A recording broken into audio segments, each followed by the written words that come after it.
कल्पना, एक दुख भरी कहानी। कल्पना एक मध्यम वर्गीय परिवार से थी जिसने अपनी स्नातक की पढ़ाई पूरी कर ली थी और अब वो अपने घर पर ही छोटे बच्चों को ट्यूशन पढ़ाती थी। कल्पना का रंग गोरा था और वो दिखने में बिल्कुल गुड़िया की तरह थी। कल्पना के माता पिता उसकी शादी के लिए एक अच्छे लड़के की तलाश कर रहे थे।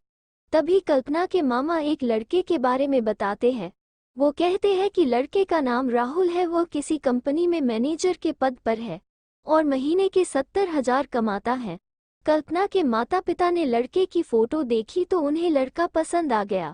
जब कल्पना की मां ने कल्पना को लड़के की तस्वीर दिखाई तो कल्पना ने कहा, जब आप दोनों को लड़का पसंद है तो मुझे भी पसंद है।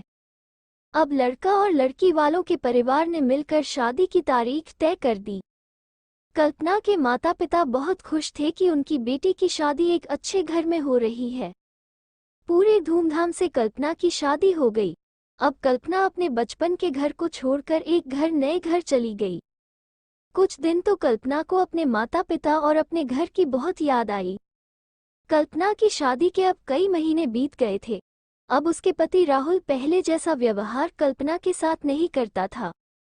कल्पना से वो चिड़ा चिड़ा सा रहता था। राहुल अब न पहले जैसा कल्पना को प्यार करता और न ही उसकी बातों को मानता। कल्पना को समझ नहीं आ रहा था कि वो क्या करे। वो बस रोकर अपने दर्द को कम करने की कोशिश करती।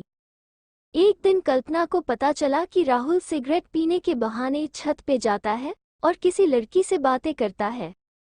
जब कल्पना ने राहुल से पूछा कि आप रोजाना छत पे जाकर किससे बात करते हैं, तो इस पर राहुल ने जवाब दिया कि वो मेरे ऑफिस का फ्रेंड है, बस उसी से बातें करता हूँ और तुम अपने काम से मतलब रखो, ज्यादा सीआईडी बनने की जरूरत नहीं है।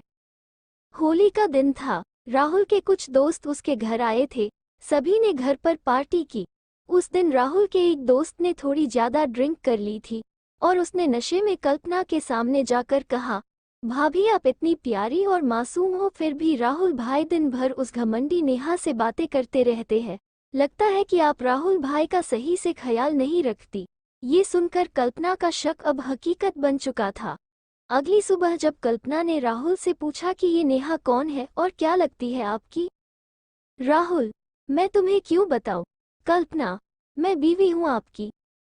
राहुल, देखो तुमसे पहले वो मेरे लाइफ में आई। कल्पना, तो फिर मुझसे शादी क्यों की?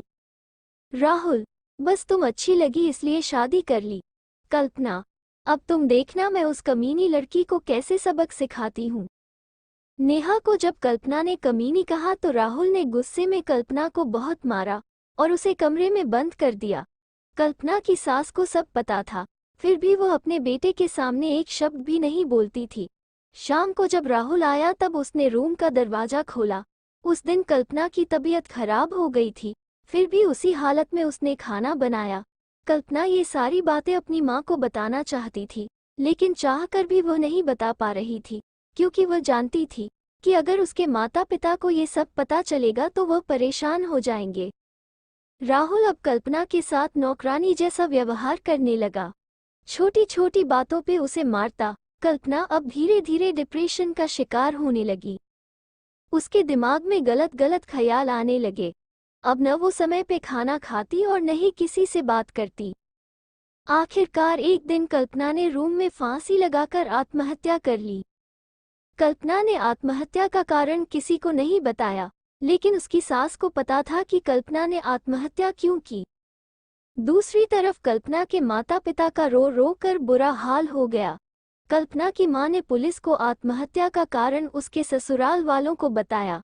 पुलिस राहुल और उसके माता पिता को ले गई, लेकिन पैसों के दम पर कुछ ही दिनों में राहुल और उसके माता पिता जेल से छूट गए। जीवन में अक्सर अच्छा दिखने वाला इंसान अच्छा नहीं होता। उसके अंदर कहीं न कहीं बुराई छुपी होती है और वही बुराई किसी की जिंदगी को बर्बाद कर देती है। कुछ ऐसा ही कल्पना के साथ हुआ।